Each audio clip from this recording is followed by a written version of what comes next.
સુરતમાં હીરામાં મંદિરે લઈને શહેર કોંગ્રેસ દ્વારા ડાયમંડ એસોસિએશનને આવેદનપત્ર પાઠવવામાં આવ્યું છે। મંદિરમાં રત્ન કલાકારો માટે કોઈ વ્યવસ્થા ઊભી કરવામાં આવે તેવી માંગ કરવામાં આવી છે।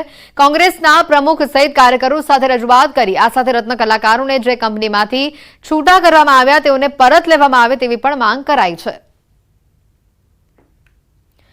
ઘટના જેટના સામે આવી છે। રત્ન કલાકારો માટે અલગ વ્યવસ્થા કરવાની માંગ કરવામાં આવી છે। કોંગ્રેસના પ્રમુખ સહિત કાર્યકરો સાથે રજૂઆત કરવામાં આવી। આ સાથે રત્ન કલાકારોને જે કંપનીમાંથી છૂટા કરવામાં આવ્યા તેઓને ત્યાં પરત લેવામાં આવે તેવી પણ માંગ કરાઈ છે। ડાયમંડ એસોસિએશનને શહેર કોંગ્રેસની આ રજૂઆત સામે આવી।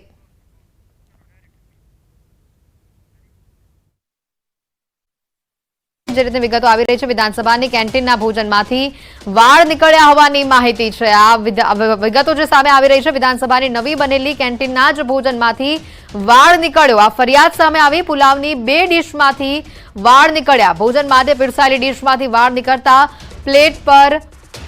પ્લેટને પરત કરવામાં આવી। વીઆઈપી લાઉન્જમાં પીરસાયેલા ભોજનની પ્લેટમાં વાળ નીકળતા ફરિયાદ કરવામાં આવી છે। ખૂબ જ મોટા સમાચાર। વિધાનસભાની કેન્ટીનના પ્લેટમાંથી વાળ નીકળ્યા। એક નહીં 2 પ્લેટમાંથી નીકળ્યા। વધુ માહિતી મેળવીશું। ગીતા અમારી સાથે ફોન લાઈન પર સંવાદદાતા જોડાઈ ચૂક્યા છે। ગીતા, વધુ માહિતી શું? જી, ગુજરાત વિધાનસભાની જે નવી કેન્ટીન છે તે ગુજરાત વિધાનસભાના અધ્યક્ષ શંકર ચૌધરીની સીધી સૂચનાથી પત્રકારોને અને વીઆઈપીઓને સારું ભોજન મળી રહે, ગુણવત્તાવાળું ભોજન મળી રહે અને સફાઈયુક્ત આખું વાતાવરણ જળવાય તે માટે જૂની જે કેન્ટીન અને જે કોન્ટ્રાક્ટર હતા તેને બધીને નવો કોન્ટ્રાક્ટ આપવામાં આવ્યો હતો અને તે કોન્ટ્રાક્ટ અમૂલ ને આપવામાં આવ્યો છે। પરંતુ શંકર ચૌધરીની જે આશા કે મંશા હતી કે ગુણવત્તાયુક્ત ભોજન મળે તે ઠગારી આશા નીવડી છે।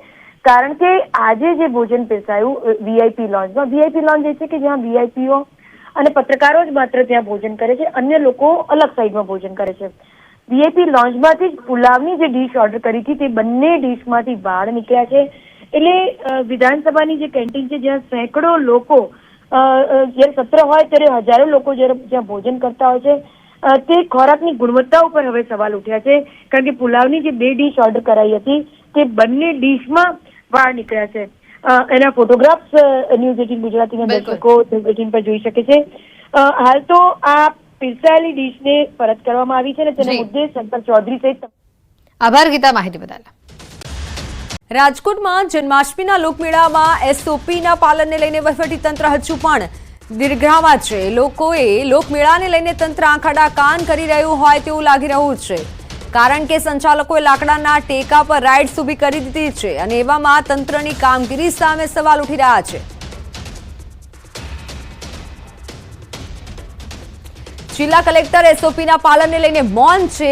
લાકડાના ટેકા પર રાઇડ્સને લઈને અનેક સવાલ કરતા કલેક્ટરે પોતે 2 દિવસથી ગાંધીનગર હોવાથી મેળાની વિગત ન હોવાનું કહી જવાબ આપવાનો ઇનકાર કર્યો। જો કે અગમચેતીના ભાગરૂપે રાજ્ય સરકારને પત્ર લખવાની વાત કરી। કલેક્ટર પ્રભાવ જોશી રાજ્ય સરકાર પાસેથી એસડીઆરએફ અને એનડીઆરએફની ટીમ ફાળવવા બાબતે પત્ર લખશે। લોકમેળાના ઇતિહાસમાં પ્રથમ વખત ડિઝાસ્ટર મેનેજમેન્ટ સાથે જોડાયેલી એજન્સીના જવાનોની માંગ કરવામાં આવશે। રાજકોટથી સંવાદદાતા અંકિત જોડાઈ ચૂક્યા છે। અંકિત, લોકમેળાને લઈને હાલ શું ખબર સામે આવી રહી છે?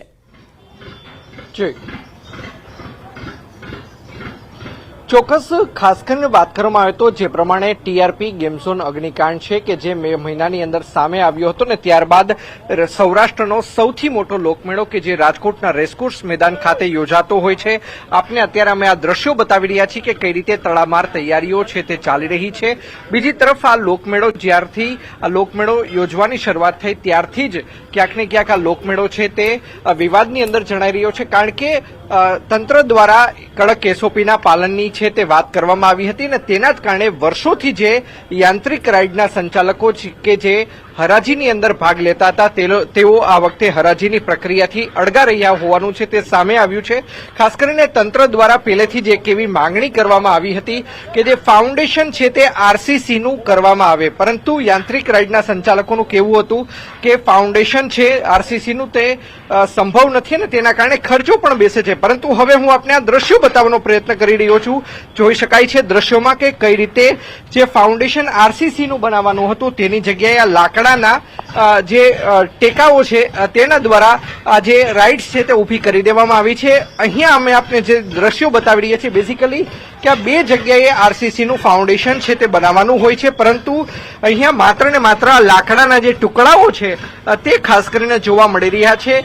ત્યારે દર ગુરુવારે રાજકોટ જિલ્લા કલેક્ટર છે કે જે મીડિયાના મિત્રોને મળતા હોય છે, ત્યારે આજે પણ મીડિયાના મિત્રો છે તે કલેક્ટર પાસે ગયા હતા ને કડક એસઓપીનું ખરા અર્થમાં પાલન કરવામાં આવશે કે કેમ, કે પછી જે આ લાકડાના ટેકે ઊભી રહેલી જે યાંત્રિક રાઇડ છે તેને ખુલ્લી મૂકી દેવામાં આવશે. આ મામલે જ્યારે મીડિયા પહોંચ્યું હતું ત્યારે કલેક્ટર પ્રભવ જોશીએ મીડિયા સાથેની વાતચીતમાં જણાવ્યું હતું કે હું 2 દિવસથી ગાંધીનગર હતો, તેથી મારી પાસે વિગત નથી, હું વિગત જાણીને આપને જણાવીશ. એટલે ક્યાંક ને ક્યાંક હજુ પણ કલેક્ટર તંત્ર છે તે દ્વિધામાં હોય અને કડક એસઓપીનું પાલન કરાવવામાં આવશે કે કેમ તેને લઈને પણ એક સૌથી મોટો સવાલ છે તે ઉભો થઈ રહ્યો છે. સાથોસાથ વાત કરવામાં તો યાંત્રિક રાઇડના સંચાલકો જે વર્ષોથી લોકમેળાની અંદર ભાગ લેતા હતા, હરાજીની પ્રક્રિયામાં ભાગ લેતા હતા, તેના કારણે આ વખતે તેઓ અળગા રહ્યા હતા અને તેના જ કારણે જે ખાનગી મેળાના જે સંચાલકો છે તે મેદાનમાં આવ્યા હતા અને માત્ર એક જ વ્યક્તિએ 1.27 કરોડ રૂપિયામાં 31 પ્લોટની ખરીદી કરી લીધી હતી અને ત્યારબાદ આ જે વિરેન્દ્રસિંહ ગોહિલ નામના વ્યક્તિ છે કે જેના તમામ જે પ્લોટ છે તે ઓનની અંદર વેચી દીધા, એટલે કે પોતે મલાઈ તારવીને વેચી દીધા હોય તે પ્રકારની વિગતો છે તે પણ સામે આવી છે. હું બીજા પણ જે દ્રશ્યો છે તે બતાવવાનો પ્રયત્ન કરીશ. હું કેમેરામેનને વિનંતી કરીશ કે તે બાજુના મોતના કૂવાના પણ દ્રશ્યો છે તે બતાવવાનો પ્રયત્ન કરે. જોઈ શકાય છે કે અહીંયા મોતનો કૂવો છે 2 માળનો, તે પણ અત્યારે તેનું કામકાજ છે તે ચાલી રહ્યું છે. એકંદરે જોવા જઈએ તો હાલ અત્યારે લોકમેળાની તૈયારીઓ પૂરજોશમાં ચાલી રહી છે. બીજી તરફ જે રમકડાના સ્ટોલ્સ છે, ખાણીપીણીના સ્ટોલ્સ છે તેની પણ છે તૈયારીઓ છે તે શરૂ થઈ ચૂકી છે. ખાસ કરીને વહીવટી તંત્ર દ્વારા મુખ્યમંત્રીને પણ આમંત્રણ પાઠવવામાં આવ્યું હતું.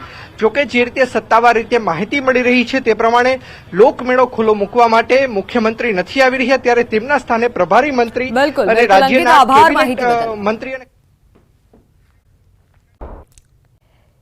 રંગીલા રાજકોટમાં યોજાનાર લોકમેળાને હવે ગણતરીના સમય જ બાકી છે, ત્યારે વહીવટીતંત્ર પણ સતર્ક થયું છે.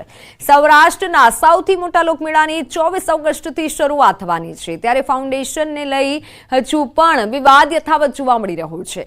એસઓપી અંતર્ગત યાંત્રિકના રાઇડના ચાલકો દ્વારા ફાઉન્ડેશન ઉપર જ યાંત્રિક રાઇડ લગાવવી ફરજિયાત છે અને બીજી તરફ સોલ ટેસ્ટ પોઝિટિવ આવતા ફાઉન્ડેશનની જરૂરિયાત ન હોવાનું યાંત્રિક રાઇડના સંચાલકો જણાવી રહ્યા છે.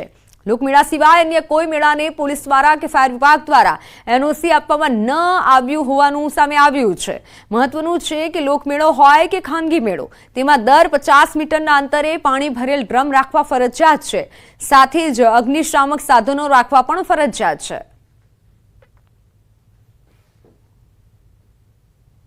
ચાર ફાયર સ્ટેશન છે અને ચારેય ફાયર સ્ટેશનમાં ઓફિસર, લીડિંગ ફાયરમેન તથા ડ્રાઈવર ફાયરમેન અને ઓપરેટર સહિત અમે બંદોબસ્ત મૂકવાના છીએ 24 તારીખથી લઈને 28 તારીખ સુધી.